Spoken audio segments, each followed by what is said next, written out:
il est assez peu courant, c'est pas pour jouer les originaux, il est assez peu courant qu'on commence un colloque par une table ronde. Généralement, c'est un format particulier. Vous vous doutez que le choix a été fait de façon réfléchie. L'idée consiste à atteindre un objectif. Parce que, on l'a dit dans les discours inauguraux, nous sommes sur un format particulier, avec le matin des interventions de nature scientifique et l'après-midi des ateliers créatifs. Bien. Il est important de créer des zones d'interface entre ces deux temps, parce que ces deux temps ne relèvent pas de la même logique. Donc l'objectif de cette table ronde, qui n'est pas si simple à atteindre, c'est de dépasser les représentations courantes ou galvaudées du vocable d'inclusion et de ses déclinaisons, autour de l'école ou encore plus largement de la société, autrement dit, de se différencier du politique. Le politique a recours aujourd'hui à l'expression d'école inclusive. Pour les chercheurs, on est dans un autre type d'utilisation du vocable, et il s'agit pour les chercheurs, en premier lieu, d'adosser l'expression école inclusive à des cadres théoriques. Autrement dit, il s'agit de conceptualiser l'école inclusive. C'est donc à ce travail de précision que j'invite les différents membres de la table ronde, qui devraient éclairer, du coup, les 3 journées. Le travail n'est pas si facile, parce que quand on s'occupe d'école inclusive, même si on est chercheur, on a des difficultés à se départir de sa position de citoyen. Donc, j'invite mes collègues à être schizophrènes pendant cette table ronde et à parler de leur positionnement scientifique. Je vais donc vous demander de vous commencer par vous présenter brièvement. On sait qui vous êtes, mais ce que vous faites moins. Donc Delphine, s'il te plaît. Alors, bonjour, vous m'entendez bien, ça va, sur le micro? Non, micro? Bon. Donc, bonjour, je suis très heureuse de revenir après un an à l'île de la Réunion. Donc, vous voyez sur la petite vignette, j'ai introduit un petit schéma qui vient en fait de Weber et Kyriazopoulou, qui nous propose d'imaginer la possibilité de parler de l'inclusion à partir de 3 points de repère, que l'on peut utiliser les 3 ou successivement l'un ou l'autre. Le premier, c'est parler ou évaluer l'inclusion à partir des lois, des régulations qui sont possibles. Le deuxième, c'est d'imaginer qu'à partir de ces lois, il y a nécessité de transformation, donc d'une action à mettre en œuvre, et on peut ensuite identifier des résultats. Pour ma part, je me situe dans mes projets de recherche au niveau de la transformation en action, à partir d'un devis de recherche qui est plus de l'ordre de l'ethnographie, donc de travailler avec les gens sur le terrain pour comprendre comment on peut mettre en action des processus qui sont de l'ordre d'une régulation ou d'une proposition politique lorsque c'est le cas. Donc voilà, je vais faire court. On aura le temps de revenir, parce que je suis à l'Université du Québec à Montréal, ça avait été énoncé déjà.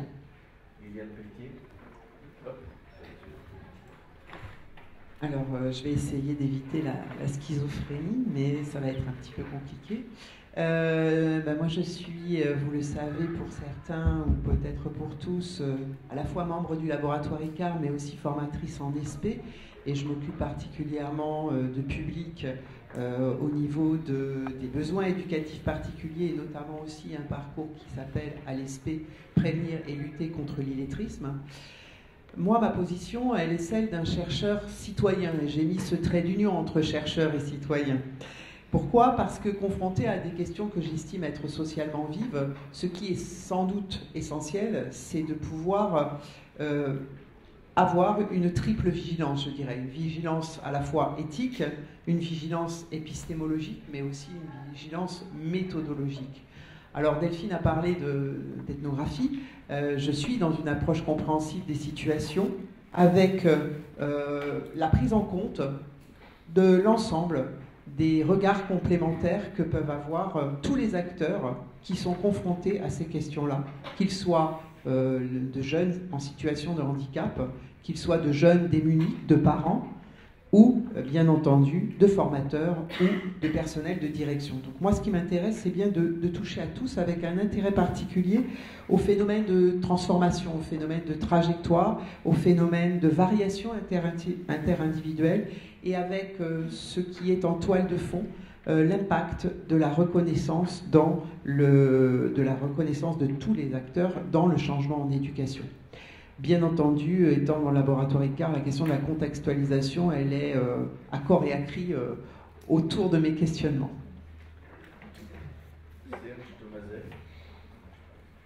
Oui, bonjour. Pour se présenter brièvement, je suis à la retraite depuis...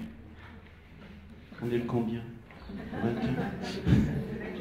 22. Donc depuis 22 jours de ma retraite d'enseignant-chercheur et je suis très heureux d'être chercheur associé au laboratoire Acté à plein temps. Ça fait, comme disait Coluche, plus que 12 heures de travail par jour. Ce qui m'amène ici et ce que je peux peut-être amener pour ce colloque finalement résulte de deux étapes de mon travail. J'ai commencé à travailler sur la question de l'école inclusive, plutôt sur les concepts. Et on pourra effectivement dire 2-3 mots. Comme le disait Éric Plaisance, les mots font les choses. Et donc effectivement, il est important de préciser les concepts, de préciser cet idéal de ce que c'est que l'école inclusive. C'est ce que j'ai fait dans une première partie de mes travaux. Et puis, depuis quelques années, ce qui m'intéresse principalement, comme le dit Patrick Picard à l'Institut français d'éducation, c'est de voir ce que ça fait aux professionnels de faire ce qu'on leur demande de faire. Je le redis, ce que ça fait de faire ce qu'on demande de faire. C'est-à-dire qu'au-delà de cette injonction de construire l'école inclusive, on voit bien que sur le terrain, les accompagnements ne sont pas si nombreux et les solutions sont encore largement à construire. Donc, depuis quelque temps, avec Corinne Mérini notamment, on s'essaye à être pratique et à trouver des réponses pour que les collectifs s'emparent au mieux de la question de l'école inclusive. Thierry Philippot. Merci et merci à toute l'équipe pour leur invitation. Alors, en quelques mots, moi, mon objet d'étude, c'est le travail des enseignants, les professionnalités enseignantes et les pratiques d'enseignement. Donc, je ne suis pas tout à fait comme mes collègues avec la même entrée sur la question de l'inclusion. Ce qui m'intéresse, puisque Frédéric nous demandait de préciser un peu nos cadres avec lesquels nous travaillons, pour moi, l'inclusion, je l'aborde avec des questions de prescription, l'analyse de l'activité des professionnels, comme le disait Serge. Qu'est-ce que ça fait à des professionnels de devoir faire ce qu'on leur demande de faire en contexte, puisque Frédéric insistait aussi beaucoup sur les questions de contextualisation. Donc ça, c'est mon premier cadre avec lequel je travaille. Et puis les questions d'inclusion, je les aborde sous l'angle d'un didacticien. Je suis didacticien de la géographie et l'inclusion pose des questions d'accessibilité pour tous au savoir. Et donc, vous voyez comment je croise l'analyse de l'activité des enseignants et les processus d'enseignement-apprentissage quand j'aborde les questions d'inclusion. Donc, voilà pour me présenter brièvement. Merci. Donc, on passe à la phase 2 où je vais vous demander d'expliciter soit le titre dans son intégralité, soit un des éléments du titre du colloque. Alors, on commence par Serge. C'est vers une société inclusive, c'est bien ça. Alors, en 3 mots, je dirais, enfin 3 mots, 3 parties. Société inclusive. Oui, société inclusive. Je reprenais les chiffres du ministère de la Santé. En France, il y a 20 millions de malades chroniques. C'est une très bonne nouvelle. Une très bonne nouvelle parce que ça veut dire qu'il y a plein de maladies dont on ne meurt plus, mais que finalement, tous, les uns et les autres, on est touchés par des fragilités. Et ça, c'est un changement sociétal majeur. On ne peut plus concevoir la fragilité comme devant être accompagné, compensé, simplement pour atteindre une normalité factice. Donc pour moi, effectivement, l'école inclusive, elle devra être raisonnée de manière bien plus large que l'école qui nous amène tous ici, dans une logique de société. Ça a été dit plusieurs fois dans les présentations introductives. Je pense aussi qu'il faudra voir comment l'école peut être un potentiel pour la société, de façon à permettre effectivement une forme de soutenabilité sociale et financière de nos futures sociétés. On ne peut plus penser le handicap simplement en termes de dépendance et de compensation. Vers une société inclusive. Alors, vers parce que, oui, ça a été dit, l'école n'est pas encore inclusive, la société n'est pas encore inclusive. Maintenant, il va bien falloir qu'on se mette aussi d'accord pour savoir où on va. Vers une société inclusive, qu'est-ce qu'on attend d'une société inclusive ? Par deux fois, il a été dit que l'école, elle a des visées normatives et des visées de société, des visées qui amèneraient quand même à penser la place de la diversité et une certaine équité entre toutes les personnes. D'un autre côté, tout le monde ne veut pas forcément que la société soit équitable. Tout le monde ne veut pas que l'école permette à tout le monde de réussir. Parce que si tout le monde réussit, si on veut des gagnants, comme on peut le penser, il faut des perdants. Donc vous voyez, on a aussi un modèle de société, on a aussi un devenir, une célèbre association gestionnaire titrée récemment École inclusive, est-ce que l'école peut être inclusive pour tous les enfants? Est-ce que tous les enfants peuvent aller à l'école? C'est une belle question, là encore. Donc bref, pour moi, une étape préliminaire sera de bien se mettre d'accord sur le projet de l'école inclusive. Où veut-on aller? Après, on verra comment on peut y aller. Alors, sur cette idée d'école inclusive, j'avancerai déjà l'idée que on est confronté, et Monsieur le Recteur le rappelait dans son propos introductif, dans les sociétés d'aujourd'hui, à une très forte diversité, très forte hétérogénéité des publics. Ça, ce sont des faits sociaux. Et donc, ces faits sociaux posent la question de la prise en compte au sein d'une institution qui a longtemps été construite sur le modèle de la clôture, modèle de la fermeture, et qui a donc tenu à l'écart tout ce qui était par trop éloigné de normes et des normes de l'école. Je pense qu'il est important de penser l'école comme une institution de normes. Et donc, c'est au cours des années 70-80 que les sociétés ont commencé à porter un autre regard sur ce qu'il était possible de faire. Et donc, cette école inclusive renvoie à un autre modèle, ce que disait Serge, un modèle d'une école pour tous, et je la conçois comme un projet porteur de transformation. Maslow parle d'un horizon mobilisateur, c'est-à-dire ce vers quoi on peut tendre. Alors plus généralement, cet idéal touche à la vision de la société dans laquelle cette autre école prend place et entre en concurrence avec d'autres visions de l'école et de la société. D'où un glissement qui peut être nécessaire entre l'école et la société inclusive, c'est-à-dire glisser vers une société, alors c'est peut-être ma culture géographique qui influence là mon propos, c'est-à-dire une société durable. Alors, société durable, c'est-à-dire une société, Serge disait soutenable, une société qui, à rebours, je dirais, du modèle actuel, qui est fondé plutôt sur l'individu, sur la sélection, sur l'exclusion sociale sous multiples formes, accorde à tous une place et lutte pour réduire les inégalités et les exclusions. Donc on est vraiment sur un autre modèle. Donc une école inclusive pour une société inclusive, on mesure alors le potentiel de transformation de toute nature porté par cet idéal. Et donc ce que ça peut coûter aux enseignants et aux autres professionnels pour tendre vers ces pratiques. Et donc on comprend que la forme scolaire, au sens où l'a définit Vincent Guy, forme scolaire traditionnelle, de la maternelle à l'université, et l'organisation du travail qui en résultait soit complètement remise en question par cette école, vers cette université inclusive vers laquelle on peut tendre. Et je terminerai en disant qu'il y a une forme peut-être d'engagement. Alors, pour un chercheur, un engagement appuyé sur ses travaux de recherche, sur ses cadres de référence, à soutenir un tel projet.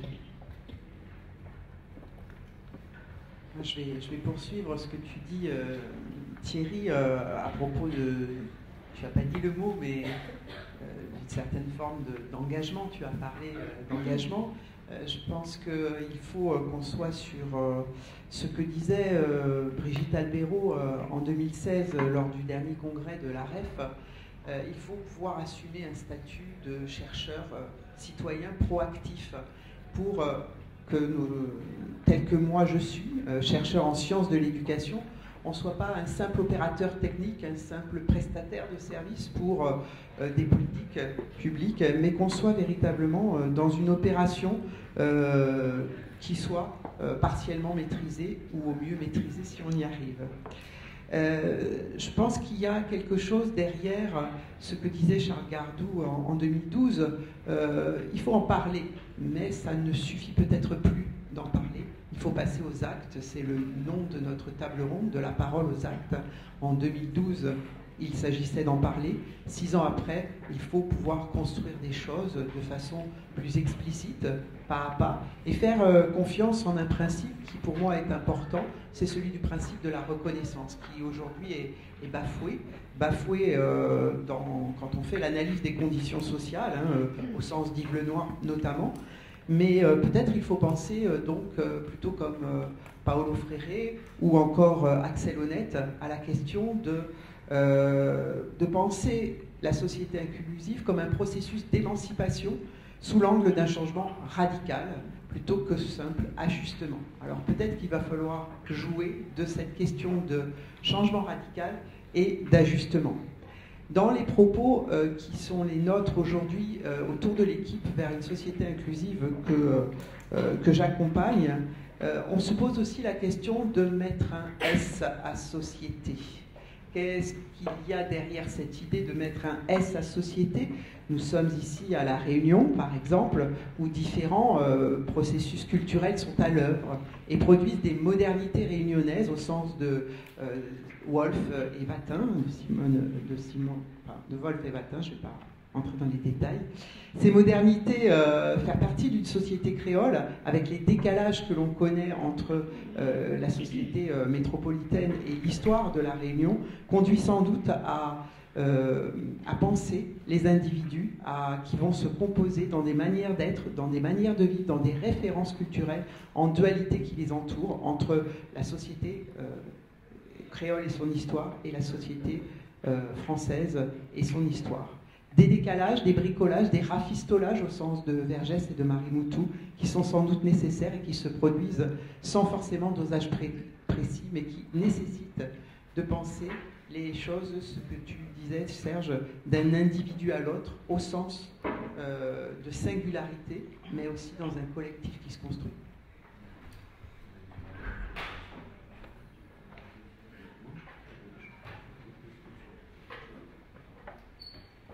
Une précision sur la notion d'inclusion et l'expression inclusive de la part de Seth. Oui, je crois qu'effectivement la différence est importante. Charles Gardou l'a souligné de nombreuses fois. On parle beaucoup d'inclusion dans les écoles, beaucoup plus que finalement d'école inclusive. Quand on parle d'école inclusive, on vous répond inclusion. Parce qu'effectivement, le problème tout de suite dans les écoles, c'est l'inclusion de ces enfants dans les classes ordinaires. Les coordonnateurs du LIS disent souvent qu'il faut qu'on arrive à vendre ces enfants auprès des collègues, même si ces collègues sont accueillants. Je renvoie à la note de l'ADEP, Division de l'évaluation de la prospective, qui vient de paraître en octobre. Là. Voilà. Après, si on en reste tout de suite à notre projet dans la table ronde, c'est les principes. Évidemment, il me semble qu'il nous faut préférer une école inclusive à l'inclusion des enfants, qui laisse quand même à ces enfants un caractère d'extériorité. On parlait d'intégration, on parlerait d'inclusion, mais on voit bien qu'il s'agit toujours d'un être qui serait dehors, qu'il faudrait mettre dedans. On va être en difficulté pour plein de raisons qu'on va développer dans le colloque. Pour penser l'école inclusive, je crois qu'effectivement, on aurait tout intérêt à raisonner sur la transformation de l'école, en considérant aussi que la classe ne peut pas être inclusive si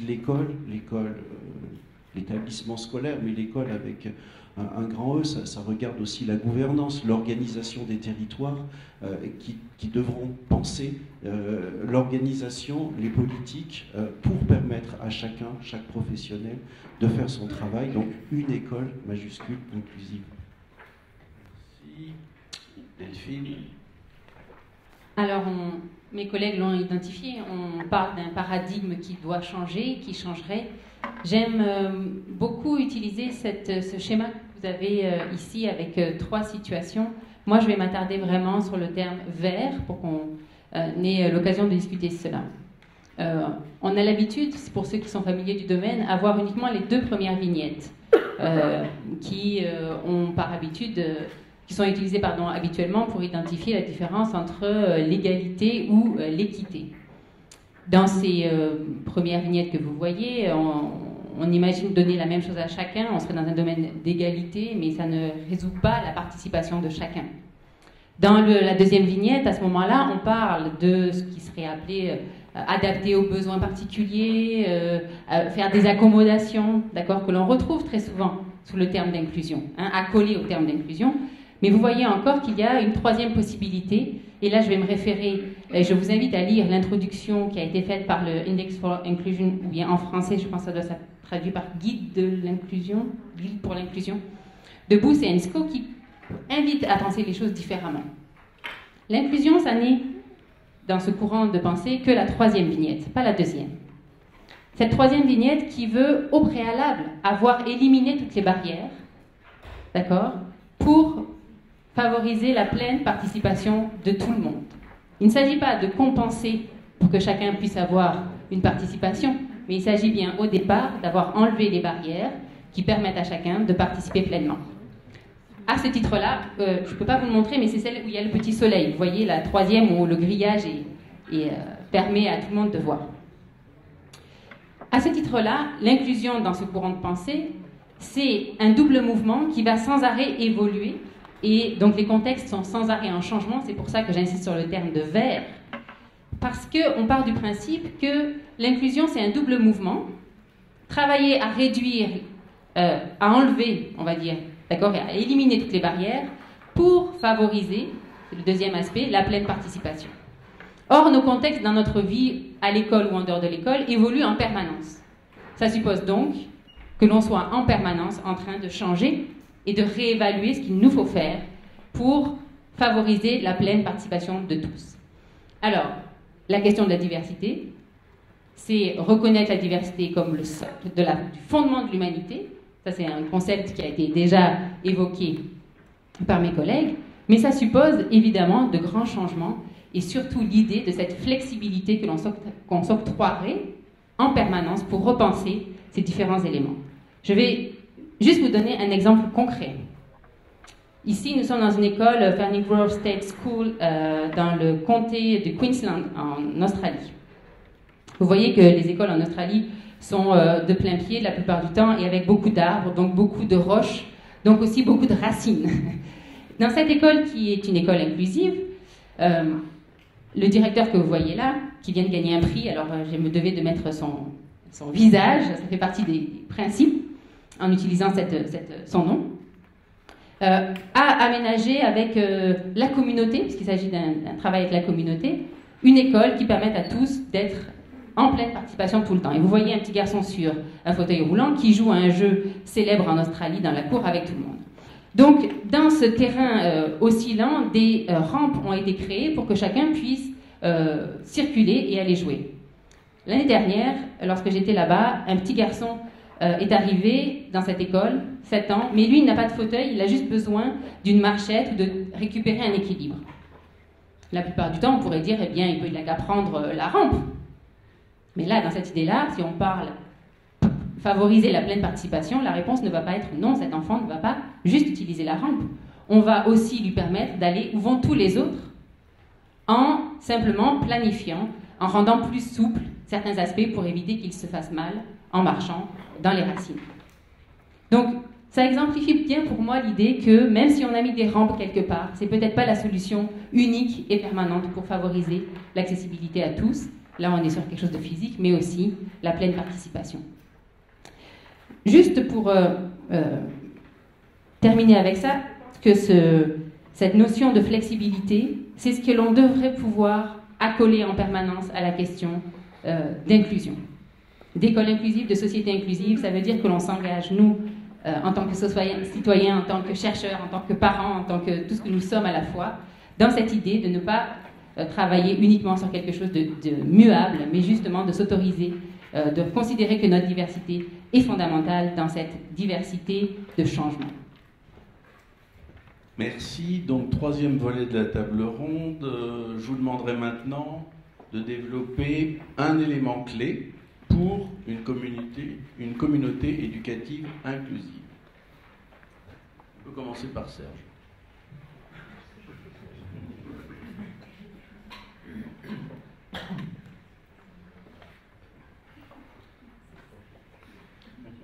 Je suis désolé, il y aurait tant à développer, j'ai fait des choix que j'avais oubliés.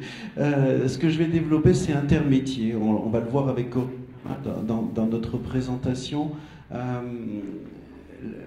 L'argument, il est assez simple en fait. C'est que, premièrement, les enfants qui nous occupent, enfants au sens large, adolescents, jeunes adultes, les enfants qui nous occupent ont des besoins qui ne sont pas que scolaires. Finalement, même dans les classes, on voit bien que les problèmes ne sont que rarement liés aux enfants qui ont une reconnaissance de handicap. Les difficultés sont bien au-delà sur la difficulté scolaire, les troubles du comportement, etc. etc. Et donc, les réponses, ce serait présomptueux de penser que les enseignants vont pouvoir les construire seuls. Il va falloir s'accompagner de professionnels, spécialistes des troubles, du handicap, de la difficulté, mais aussi des problèmes de comportement, probablement aussi des familles. On va en parler plusieurs fois dans ce colloque, qui ont eux aussi leur expertise, et pourquoi pas réhabiliter un certain nombre de professionnels comme les accompagnants, AESH, anciens AVS, toutes les personnes qui sont dans ces métiers de l'accompagnement, qui prennent une place énorme dans notre société, liée aux fragilités dont je parlais tout à l'heure, et tous ensemble, on va pouvoir construire des réponses. Et tous ensemble, ce sera pour moi quelque chose de fort sur l'intermétier, on y reviendra demain avec Corinne, ce sera l'occasion de refaire son métier. Parce que je pense qu'on est nombreux et nombreuses dans des situations tout de suite à devoir s'approcher d'un certain nombre de frontières dans nos métiers parce que le travail devrait être fait par d'autres, mais que les partenariats ne sont pas faits et qu'on doit à des moments répondre à des demandes, faire son travail bien au-delà de de son métier devrait exiger. Donc pour moi, on va pouvoir, je pense, en discuter dans les 3 jours, mais l'école inclusive va permettre, j'espère, de rétablir les choses et de permettre aux enseignants d'enseigner, aux professionnels du médico-social de refaire leur travail, chacun un peu autrement, dans cette logique de l'intermédiaire. Merci. Alors, je vais continuer sur cette notion de frontières, de limites, parce que je voudrais parler des communautés éducatives, mais avec un point de vue de géographe, qui est ma spécialité d'origine. Et quand on lit le travail enseignant avec un regard géographique, il y a un concept qui est très intéressant, qui est le concept de l'habité. Alors, rassurez-vous, je ne vais pas faire un cours de géographie, c'est pas le propos, mais en 2 mots, vous dire que ce concept, il est intéressant parce qu'il permet de poser la question de l'altérité, c'est-à-dire du nous, du eux, de ce qui sépare, de ce qui protège, du moi et de l'étranger. Donc ça, c'est un apport, me semble-t-il, intéressant. Il est intéressant parce qu'il permet aussi d'aborder la question des territoires et de leurs limites. Et si vous êtes attentive et attentif dans le vocabulaire, depuis ce matin, il est question de limites, il est question de barrières. Alors moi, je dirais, il est question de frontières.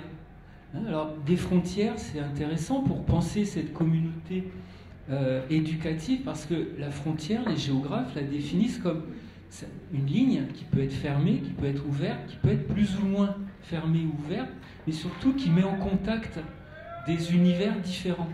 Et c'est pour ça qu'il y a une frontière. Alors, j'ai parlé tout à l'heure de l'école comme sanctuaire. Alors, l'idée n'est pas de moi, vous savez qu'elle vient de Dubé, mais cette école sanctuaire, elle est tramée par des frontières qui peuvent être visibles. Il y a les murs, rappelez-vous du film Entre les murs, qui dit bien comment tout est cloisonné. Et puis il y a des frontières invisibles qui fixent tout le temps ce qui est dans l'école et ce qui est hors de l'école. Et Serge le rappelait, les mots que nous utilisons, intégration, inclusion, signifient qu'il y a forcément des personnes ici qui sont en dehors et qu'il faut faire rentrer. Alors comment les fait-on rentrer? Comment les fait-on passer les frontières, etc. Donc frontières visibles, frontières invisibles. Ces frontières invisibles, ce sont par exemple ces frontières qui délimitent ce qui est le territoire de l'enseignant dans la classe et puis ce qui est le territoire par exemple des parents. Et on voit bien comment là aussi ça questionne des frontières, des territoires. C'est aussi, quand on s'intéresse au dispositif Ulysse École par exemple, les frontières qui marquent les territoires de l'enseignant spécialisé, là où il est l'expert, là où il est légitime pour intervenir, et puis le territoire et la frontière de l'enseignant qu'on qualifie avec précaution d'ordinaire, au sens où il n'est pas l'enseignant spécialisé. Donc là encore se jouent des questions de territoire. Ce sont aussi les territoires des spécialistes de la prise en charge de telle ou telle difficulté. Bref, vous voyez comment cette question de communauté éducative inclusive met en jeu des territoires, des limites, comment elle touche chacun dans son identité et dans sa professionnalité. Donc, pour terminer, je dirais que cette communauté éducative inclusive, elle invite à questionner la place de l'autre. C'est-à-dire, comment j'accepte l'autre sur mon territoire. Alors, il y a un objet qui est très débattu, et je vois Corinne qui me regarde. Est-ce qu'on peut partager un territoire? Est-ce qu'il y a une exclusivité? Donc voilà un petit peu comment je souhaitais, avec ces concepts de géographe, répondre à cette notion de communauté inclusive. Et bien sûr, ça fera l'objet des discussions, ça fera l'objet de la communication de mes collègues demain sur l'intermétier. Merci Delphine. Alors, je vais encore vous mettre quelques images. Donc, pardon, je ne sais pas si vous m'écoutez.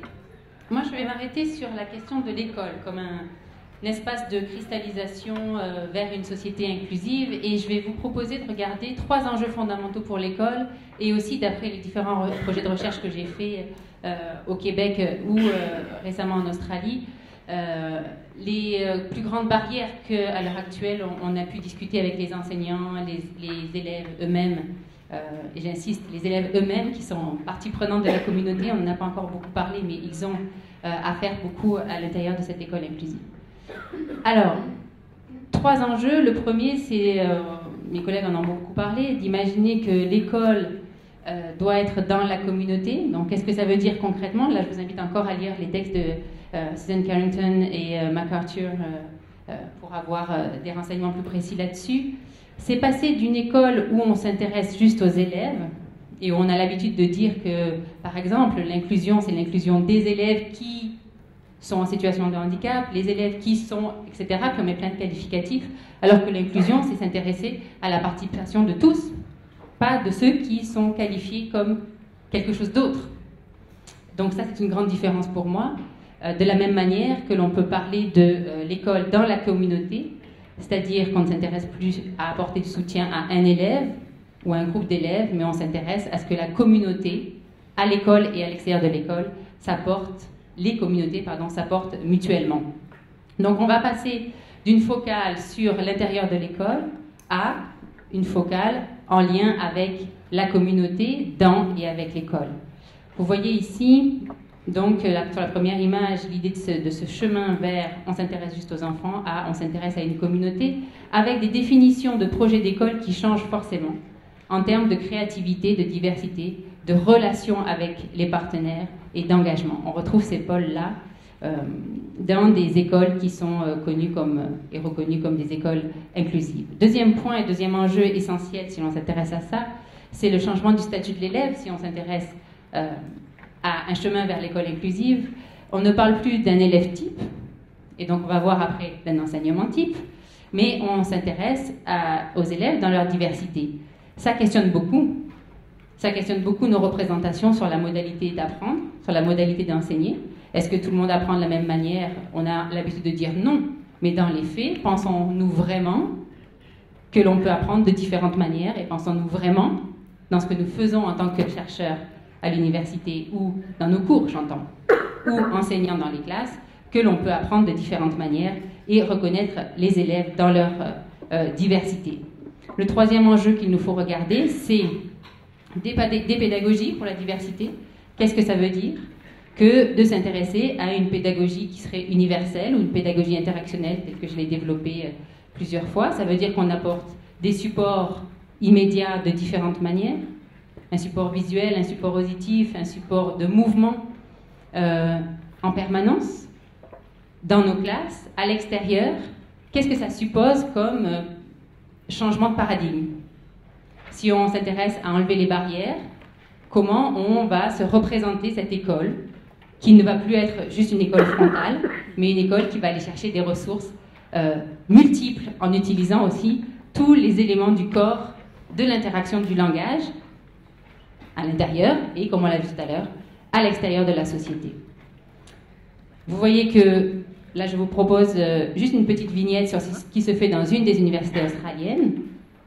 On va se poser les questions d'un point de vue pédagogique sur ces principes à l'université d'une société inclusive, avec des changements très variés en termes de curriculum, mais en termes aussi de la manière dont on va évaluer les connaissances, en offrant une flexibilité beaucoup plus grande, en créant des communautés de chercheurs, d'étudiants et de personnes de la communauté qui rayonnent ensemble au sein même des universités, avec différents types d'enseignements. Je vais passer vite là-dessus.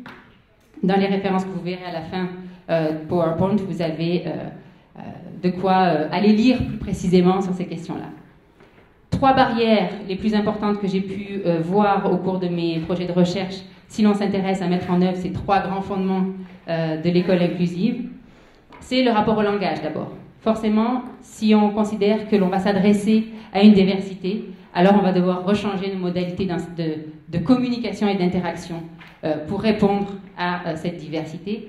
Ce rapport au langage, quand on sait que l'enseignant utilise le langage comme premier outil de sa profession, eh bien, c'est un chemin qui doit être accompagné pour les aider à comprendre comment ils peuvent réinvestir ce rapport au langage. Un rapport au corps, je vais sauter directement au 3e, puisque l'école, si elle devient ouverte, ça veut dire qu'on va s'engager dans notre corps même, dans la relation avec beaucoup plus de monde, dans une classe qui ne va peut-être plus du tout être frontale, donc un espace, là on fait encore appel aux espaces très variés, on va devoir bouger et on va devoir aller à la rencontre de corps que l'on n'a pas l'habitude de côtoyer tous les jours. Dernier élément, ça a été beaucoup développé par mes collègues, je ne vais pas y revenir beaucoup, c'est le rapport aux autres partenaires, en se repositionnant dans son identité professionnelle bien sûr, mais aussi dans la manière d'interagir avec eux. Est-ce qu'à l'heure actuelle, un enseignant se comprend bien avec le psychologue ou avec l'ergothérapeute? Comment on fait pour partager ces savoirs-là? On en parlera avec Céline dans une de nos conférences. Alors je vous laisse avec les références. Ce sont des sujets qui vont se développer encore ces prochains jours. Merci. Il faut faire des choix que l'on avait fait. Je vais en faire aussi. Je vais revenir sur ce qui a été dit quand même au niveau des points d'appui sur comment lever ces barrières et quelles sont les barrières sur lesquelles moi je porte davantage mon attention. Elles sont quand même liées de toute façon aux axes du colloque, vous l'avez bien compris. Le rapport au langage, je ne vais pas y revenir, si ce n'est de dire que la question de se poser, qu'on ait des tout petits comme des plus grands, des jeunes comme des adultes, c'est bien de se positionner sur la place de la langue maternelle au service de la maîtrise du français. On y reviendra, il y aura une session consacrée à ça, mais je ne vais pas y revenir plus en avant.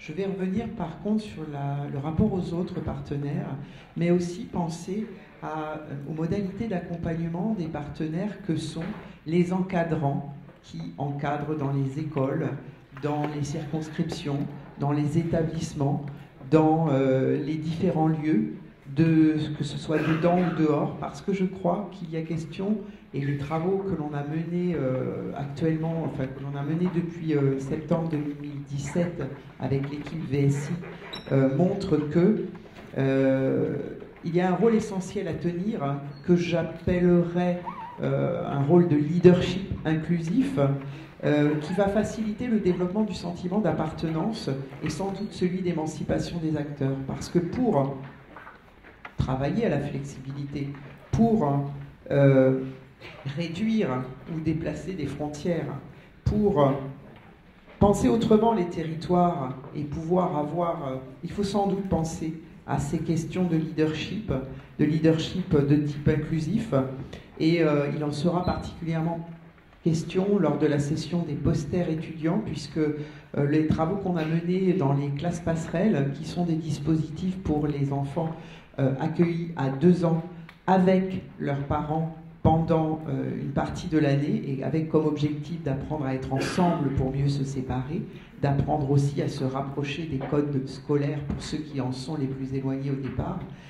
C'est avec ces collectifs de travail que sont dans une même classe l'enseignant, l'éducateur jeune enfant, la SEM, mais aussi les parents, ce que l'on peut voir, la forme que l'on peut voir de ce leadership inclusif qui sera développé lors de la session poster. Donc pour moi, c'est un élément clé qui forcément va s'articuler avec la formation intermétier, avec la question de travailler ensemble pour qu'il y ait à faire rimer, je dirais, universalité, la pédagogie universelle et la question de la flexibilité qu'a travaillé et qu'a décrit Delphine, avec celui de contextualisation qui fait notre approche, avec cette intelligence des concepts comme un espace de possible.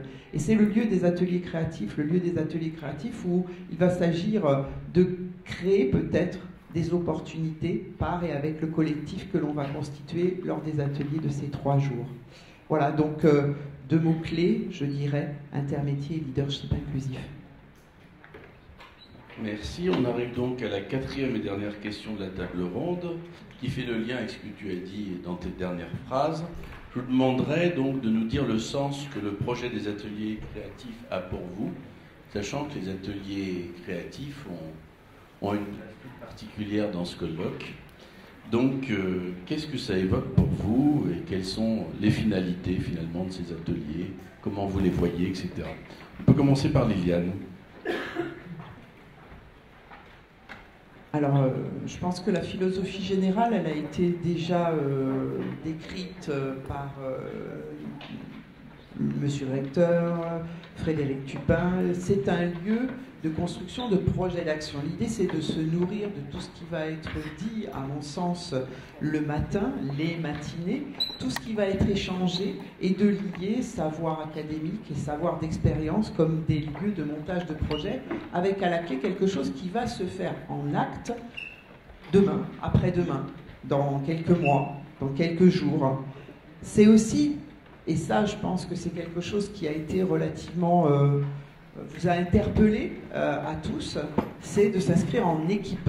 On vous a demandé de vous inscrire en équipe dans ces ateliers, parce que l'idée, et ça c'est le reflet de, personnellement, ce que j'ai souvent entendu en colloque, on vient se nourrir, on est enthousiaste, on a envie de faire plein de choses lorsque l'on revient de colloque, et puis on en parle à ses collègues, on en parle aux membres partenaires, et puis ça fait un écho... mitigé. Ça fait un écho sans écho. Pourquoi ? Parce qu'on n'a pas vécu le colloque, et que mettre en place quelque chose qu'on n'a pas vécu, c'est complexe. Donc l'idée, dans la question des ateliers créatifs, c'était de mobiliser les équipes avant le colloque, de les mobiliser pendant le colloque pour pouvoir les mobiliser après le colloque. Avec une place toute particulière avec la recherche. Il n'y a pas d'un côté la recherche et de l'autre côté le terrain. C'est vraiment le lieu avec une articulation énorme. Donc je parlerai de recherche avec, il y en a des formes plurielles. Frédéric tout à l'heure a parlé de recherche intervention, c'est la façon dont nous on le définit dans notre laboratoire, mais il y aurait recherche action, recherche participative, recherche collaborative, etc., etc. Et je terminerai sur la philosophie par un mot clé qui fera sans doute écho pour moi, c'est le mot de créativité. Je crois que si l'on veut jouer de la diversité, de la prise en compte de la diversité, il va falloir qu'on soit créatif. C'est la raison pour laquelle nous les avons dénommés des ateliers créatifs. Donc tout est possible à partir du moment où ce n'est pas impératif. Donc Delphine. Je voudrais remercier les organisateurs du colloque de s'être mis en action justement pour arriver à organiser. Je sais que c'est de longue haleine pour arriver à constituer ces équipes. Donc merci d'avoir joué le jeu jusqu'au bout pour notre plus grand plaisir en tant que chercheur, enfin mon plus grand plaisir. Pour moi, ces ateliers créatifs, ça va être l'occasion d'incorporer vraiment cette notion de vision, cette vision de l'inclusion dans quelque chose de concret que nous allons bâtir ensemble. Et je pense que la réussite et la possibilité d'aller vers cette société inclusive, c'est justement de se nourrir des exemples de réussite, de ce qu'il se passe et ce que nous créons ensemble. Donc pour moi, c'est un grand espoir. C'est aussi, je pense, le lieu où va résonner notre diversité dans chacun des ateliers et entre ateliers, et où nous allons pouvoir mettre à l'épreuve le fait que cette diversité permet de co-construire ensemble et que le savoir n'est pas juste une transmission dans un sens, mais bien une co-construction. Donc je pense que la notion de contexte va encore faire son sens ici, et de flexibilité, pour essayer de voir comment nous sommes capables d'ajuster et d'enlever les barrières lorsque c'est nécessaire. Une dernière chose très rapide. Je vous disais tout à l'heure qu'il me semble qu'on avance quand on a des exemples de réussite et positifs, mais pour autant, un exemple n'est pas transférable sans la prise en compte d'un contexte. Donc pour moi, cette dualité entre quelque chose qui fonctionne, quelque chose qu'on a mis à l'épreuve et pour lequel on a des bons résultats, et la capacité que nous avons, nous tous, de tenir compte de ce contexte pour se dire, mais dans un nouveau contexte, nous sommes encore obligés de jouer sur le contexte, sur le cadre de la flexibilité, de savoir qu'est-ce que l'on peut transférer d'un espace à l'autre. Donc je nous souhaite à nous tous des ateliers qui prennent cette tournure-là. Merci. Thierry. Merci. Alors, on fait souvent le constat, il y a plusieurs rapports qui l'ont établi, que le monde de la recherche en éducation et celui des professionnels sont souvent deux mondes étrangers l'un pour l'autre. Alors, ils communiquent peu, et la circulation et la rencontre entre les savoirs produits par les chercheurs et ceux aussi produits par les professionnels, cette rencontre est difficile, quand ce n'est pas même parfois problématique, avec des positions parfois de surplomb des uns par rapport aux autres. Et donc chacun construit ses propres projets, les chercheurs ignorent souvent les problèmes et les préoccupations des professionnels, et ceux-ci méconnaissent les questionnements des chercheurs. Donc pour moi, l'atelier créatif tel qu'il est construit, proposé, va dans le sens de l'organisation d'espace-temps de rencontres, justement, entre ces deux mondes. Une rencontre source de confrontation, de discussion entre chercheurs et professionnels, mais autour de préoccupations partagées, puisque si nous sommes ici, c'est que nous partageons des préoccupations autour de la mise en acte, comme il a été souvent dit, de cette école inclusive. Et donc, l'atelier créatif relève de ces espaces-temps où, à égalité, je dirais, puisque on parle de recherche collaborative, c'est bien chacun apporte ses savoirs, les met en discussion, les hybride pour produire de nouveaux savoirs et donc agir en faveur de ce projet d'école inclusive. Voilà comment je répondrai à cette question. Serge. Oui, je répondrai vraiment dans le même sens que toi, c'est-à-dire que c'est vrai que quelquefois les enseignants, quand ils allaient dans les SP ou avant les UFM, ils disaient on vient écouter la bonne parole. Et puis on retourne après sur le terrain. Au mieux, on nous a proposé un petit temps où on dit allez-y, soyez créatifs. Mais il y avait un tel écart, il y a un tel écart entre ce qui peut être préconisé par la recherche et la réalité du terrain, que c'est difficile de le combler, surtout quand on est tout seul sur le terrain pour faire le chemin. Donc je crois que bien au-delà de construire des savoirs et trouver des réponses, les ateliers créatifs, c'est aussi l'occasion, comme tu le disais Liliane, d'inventer une nouvelle forme de développement professionnel dans lequel finalement la recherche peut devenir pratique et le terrain peut devenir réflexif, comme le disait Sean, le praticien réflexif. On sait des choses sur l'école inclusive, on sait des choses qui existent depuis longtemps, bien au-delà du micro-monde de l'école inclusive. Le fait d'avoir un enseignement explicite, le fait d'avoir une réelle gouvernance et des personnes qui sont acteurs d'intermétiers, le fait de proposer des pratiques qui soient des pratiques complexes, qui permettent à chaque enfant de s'emparer des objets de savoir dans une logique de pédagogie universelle. Il va bien falloir qu'on les mette en œuvre.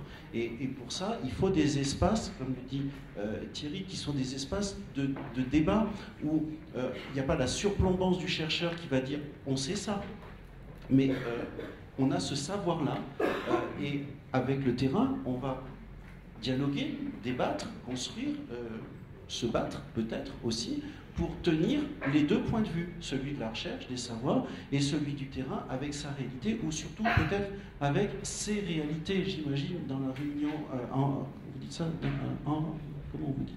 À la Réunion, comme dans mon Auvergne, où il y a des centres urbains un peu importants, et puis des déserts en termes de ressources dans la grande ruralité.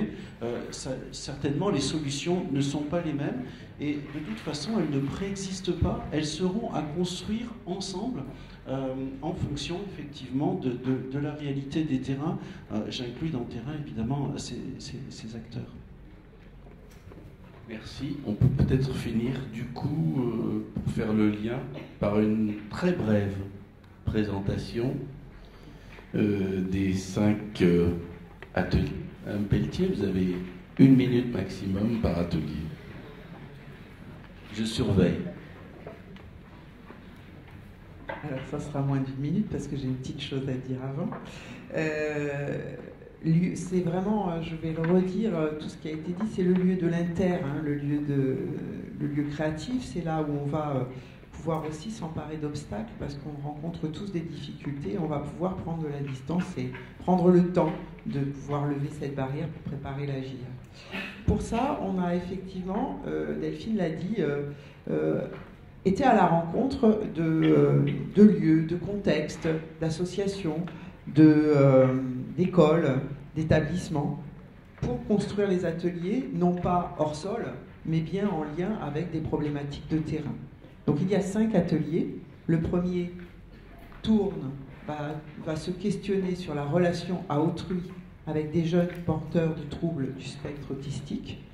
Vous voyez bien que là, rien que dans l'intitulé, c'est tout un programme, puisqu'il y est question de relation à autrui, et que sans doute le rapport au corps et le rapport au langage va y être tout intéressant et tout particulier. Et je remercie notamment un des membres de cet atelier de se joindre à nous, puisque le rapport au corps y est particulier. C'est un circassien qui est dans l'Assemblée et qui se reconnaîtra. Deuxième atelier, la relation école-famille sous l'angle des transitions de la crèche à l'université.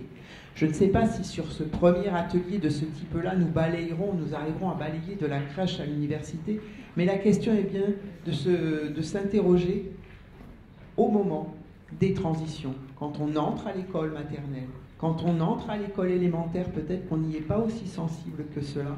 Quand on rentre au collège ou au lycée, qu'est-ce qui se passe? Qu'est-ce qui inquiète? Qu'est-ce qui fait obstacle? Et donc ça sera cette question-là sur le numéro 2. Le numéro 3 va avoir trait à la question de la reconnaissance des acquis de l'expérience pour des adultes en situation de handicap. Magdeleine Grison était samedi à la remise des attestations RAE auprès de 120 personnes en situation de handicap. Nous étions dans l'amphi 500. C'était un moment particulièrement riche avec des témoignages très forts. Et il y a sans doute encore à questionner cette question de l'inter qui a été la façon dont on a voulu construire ce troisième atelier.